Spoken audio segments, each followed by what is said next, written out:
រៀបសួរខ្ញុំឈ្មោះពៅមួយចិនខ្ញុំមានអាយុ22ឆ្នាំខ្ញុំរៀននៅថ្នាក់ទី11នៃសាលារៀនអន្តរជាតិ Glories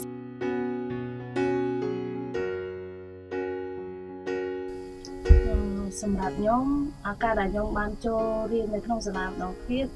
វាពិតជាមានតម្លៃសម្រាប់ខ្ញុំនិងគ្រួសារបើសិនជាគ្រួសាររបស់ខ្ញុំពួកគាត់នឹងទទួលបានការកោតសរសើរពីអ្នកដទៃដូចជាពួកអ្នកគ្រួសារនឹងខំប្រឹងប៉ាវាខំប្រឹងដើម្បីឲ្យកូនបានចូលរៀនហើយវិទ្យាពិសេសនោះសម្រាប់ខ្លួនឯងផ្ទាល់ធ្វើឲ្យយើងជៀសផុតពីភាពក្រីក្រយើងមានចំណេះដឹងយើងអាចអភិវឌ្ឍគ្រួសារខ្លួនឯងនិងអនាគតបានហើយធ្វើអញ្ចឹងបើយើងមានចំណេះដឹងយើងអាចដឹងថាម្នាក់ហ្នឹងមកបោកយើងហើយយើងកុំទៅលវីលវល់ជាមួយគាត់ពួកគាត់អត់ហ៊ានមកធ្វើអីយើងទេពួកគាត់ដឹងថាយើងមានចំណេះដឹងដែរខ្ញុំវិញខ្ញុំគិតថាពេលដែលយើងមានឱកាសបានចូលរៀនវាពិតជាសំខាន់សម្រាប់ជីវិតរបស់យើងដោយសារ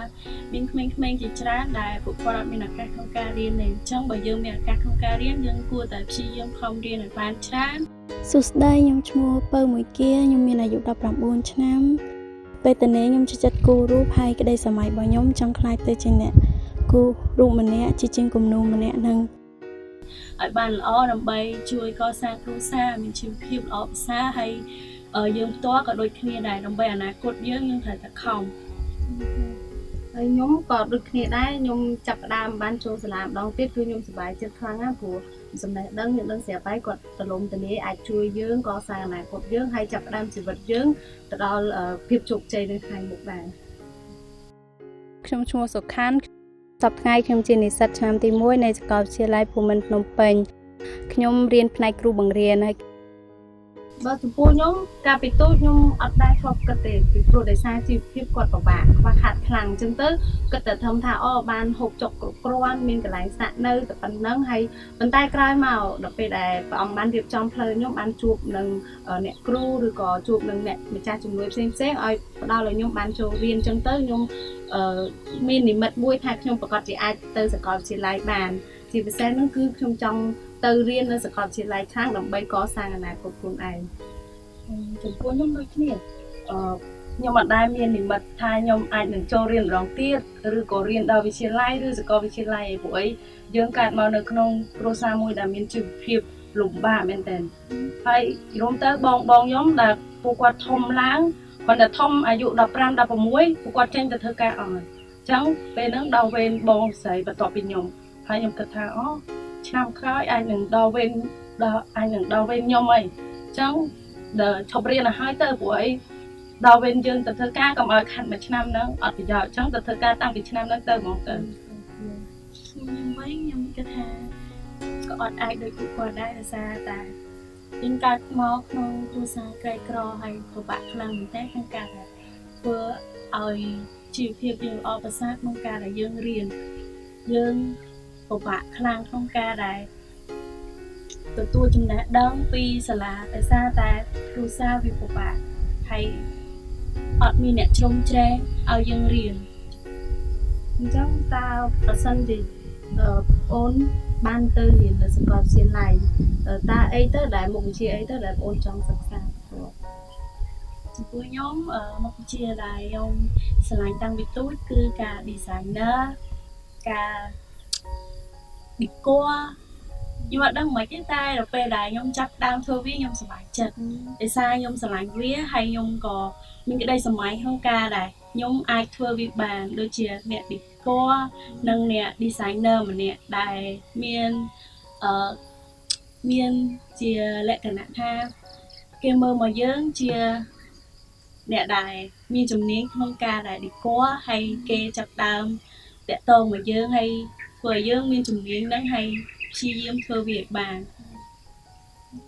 សម្រាប់ខ្ញុំក៏ដូចគ្នាដែរបើសិនជាខ្ញុំអាចមានឱកាសអាចទៅរៀនដល់សាកលវិទ្យាល័យខ្ញុំនឹងរៀននៅមុខជំនាញដែលខ្ញុំស្រឡាញ់ដែលមាននិមិត្តតាំងពីតូចថាខ្លួនឯងកាប៉ាត់ពីតូចអត់មាននិមិត្តថាបានរៀននៅសាកលវិទ្យាល័យតែចាប់ពីបានស្គាល់អ្នកគ្រូដូចជាអង្គការមួយគាត់ឧបត្ថម្ភសម្រាប់ខ្ញុំអង្គការមណាកល័យហើយគាត់ក៏ចាប់ដល់ឲ្យខ្ញុំចូលរៀនខ្ញុំក៏មាននិមិត្តថាខ្ញុំអាចចូលរៀនបានហើយអញ្ចឹងខ្ញុំនឹងខំប្រឹងរៀនកុំឲ្យគាត់ខកចិត្តហើយខ្ញុំនឹងរៀន នៅជំនាញដែលខ្ញុំស្រឡាញ់ហើយតាំងពីតែចាប់ពីខ្ញុំឡើងដល់វិទ្យាល័យខ្ញុំអាចមានឱកាសរៀនដល់វិទ្យាល័យទើបខ្ញុំដឹងថាខ្ញុំស្រឡាញ់អីខ្ញុំចូលចិត្តធ្វើអីហើយខ្ញុំរកខ្លួនឯងឃើញខ្ញុំចង់បើខ្ញុំរៀននៅសាកលវិទ្យាល័យខ្ញុំចង់រៀនជំនាញទំនាក់ទំនងបងដូចជាគ្រប់គ្រងអ្នកសារព័ត៌មានខ្ញុំស្រឡាញ់អ្នកសារព័ត៌មានឬក៏ដូចជាអ្នកគ្រប់គ្រងកម្មវិធីទូរទស្សន៍ពិធីករអីជាដើម ចំពោះបងវិញក៏ដូចគ្នាដែរបងទៅមហាវិទ្យាល័យបងចង់សិក្សាផ្នែកធ្វើជាគ្រូបង្រៀនដោយសារអានឹងវាអ្វីដែលបងស្រឡាញ់ក្នុងការបង្រៀនផ្ដល់ចំណេះដឹងជាពិសេសបងចង់ចែករំលែកចំណេះដឹងផ្សេងៗដល់ក្មេងៗដើម្បីឲ្យពួកគាត់នឹងមានសមត្ថភាពក្នុងការដែលអាចនឹងធ្វើអ្វីមួយសម្រាប់ខ្លួនឯងជួយខ្លួនឯងជាពិសេសជួយគ្រួសារហើយធ្វើឲ្យសង្គមយើងមានការអភិវឌ្ឍរីកចម្រើនផងដែរហើយតែចុងក្រោយបងប្អូនមានចំណាប់អារម្មណ៍មិនដែរចំពោះបទពិសោធន៍ឬក៏ក្តីសង្ឃឹមបងប្អូនអញ្ចឹងចង់ឲ្យបងប្អូនជួយចែករំលែក ចំពោះខ្ញុំមានក្តីសង្ឃឹមឥឡូវខ្ញុំរៀនអត់តន់ចប់ទេហើយក៏អត់តន់ឈានដល់សាកលវិទ្យាល័យតែខ្ញុំមានក្តីសម័យថាខ្ញុំឈានដល់ឧទាហរណ៍ថាខ្ញុំកំពុងតែនៅសាកលវិទ្យាល័យហើយខ្ញុំបានបញ្ចប់ការសិក្សាហើយខ្ញុំមានក្តីសម័យថាខ្ញុំនឹងបានធ្វើការងារដែលខ្ញុំស្រឡាញ់ហើយយើងនឹងមានជីវិតរីករាយនឹងជីវិតការងាររបស់យើងមានសេចក្តីសុខហើយខ្ញុំនឹងឧបត្ថម្ភរបៀបថាយើងមានការងារធ្វើយើងមានលុយមានអីយើងនឹងសំហើយនឹងឧបត្ថម្ភទៅកាន់គ្រួសារយើងម៉ាក់ប៉ាយើងវិញហើយនឹងមានពេលទំនេរខ្ញុំចោះធ្វើការជាលក្ខណៈអង្គការដូចអ្នកគ្រូរបៀបថាអង្គការមណាហ្វឡៃក៏ដើរជួយក្មេងៗហើយខ្ញុំមាននិមិត្តថាខ្ញុំចង់ធ្វើការដូចគាត់ដែរអូនខ្ញុំគិតថាបើសិនជាយើងមានឱកាសហើយមានក្តីសម័យយើងគួរតែខំហើយដើម្បីឲ្យអ្នកគ្រូនៅជាអង្គការដែលគាត់បានជួយគ្រប់គ្រងយើងគាត់មានកម្លាំងចិត្តក្នុងការជួយយើងទៀតបើគាត់ជួយយើងហើយយើងការខកចិត្តច្រើនហើយក៏កុំឲ្យពិបាកចិត្តនៅជីវិតដែលវាពិបាកដដែលកុំឲ្យយើងព្រៀងក្រំក្នុងជីវិតច្រើនពេកយើងត្រូវតែបើក្តីសង្ឃឹមបងថ្ងៃក្រោយទៅបងចង់ខ្លាយទៅជាគ្រូបង្រៀនចឹងទៅទី1ដើម្បីគ្រួសារបងដើម្បីកសាងអនាគតខ្លួនឯងដើម្បីអាចដល់ចំណេះដឹងដល់បងប្អូនជំនាន់ក្រោយជាពិសេសបងសង្ឃឹមថាជាពិសេសហ្នឹងគឺឲ្យគាត់ស្គាល់ពីខ្លួនឯងថាតើខ្លួនឯងចង់បានអី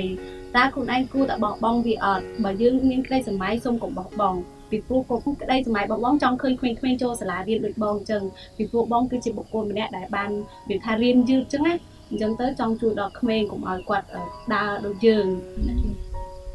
អត់មានអីទៀតទេហើយចង់ចែកម្លែកទៅផ្សេងទៀតនោះគឺកុំបោះបង់ព្រះអង្គទ្រង់ធ្វើការចំពោះយើងសំខាន់យើងទុកចិត្តលើព្រះអង្គហ្នឹងគឺជាបទពិសោធន៍របស់បងចំពោះបងជាអ្នកដែលទទួលជឿព្រះអង្គដែលស្រឡាញ់របស់ព្រះយេស៊ូវគ្រីស្ទគឺផ្ដល់មកយើងម្នាក់រៀងខ្លួនឲ្យយើងមានតម្លៃផ្សេងគ្នាអញ្ចឹងពុំអស់សង្ឃឹមត្រូវតែរឹងមាំខ្លួនឯងអូខេអរគុណបង